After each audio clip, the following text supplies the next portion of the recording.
Aurangabad bullet train प्रकल्पासाठी गुजरातमधील वलसाड जिल्ह्यातील दमणगंगा नदीवर पुलाचे बांधकाम पूर्ण झाले आहे। या प्रकल्पासाठी गुजरातमध्ये नियोजित 21 नदी पुलांपैकी हा 16वा नदी पूल आहे।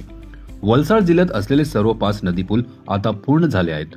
संपूर्ण कॉरिडॉरवर एकूण 25 नदी पूल बांधले जात आहे। वलसाड जिल्ह्यातील MAHSR मार्ग सुमारे 56 किलोमीटर लांबीचा आहे। जारोली गावातून सुरू होतो आणि अगलदरा गावात संपतो। या मार्गात Vapi bullet train station, 350 meter लांबीचा बोगदा, 5 नदी पूल आणि एक PSC पूल समाविष्ट आहे। दमणगंगा नदी महाराष्ट्रातील नाशिक जिल्ह्यातील वलवेरी गावाजवळ सह्याद्री टेकड्यांमधून उगम पावते।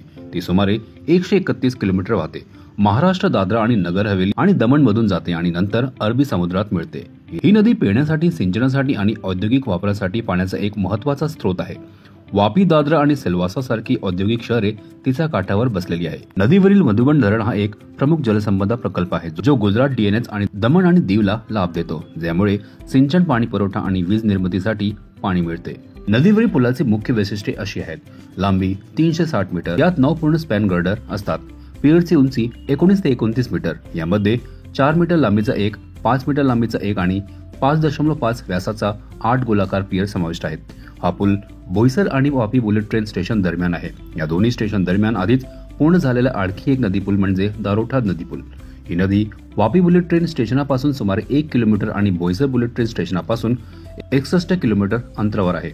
वलसाड जिल्ह्यातील पूर्ण झालेले इतर नदी पूल म्हणजे औरंगा, पार, कोलक आणि दारोठा आहे।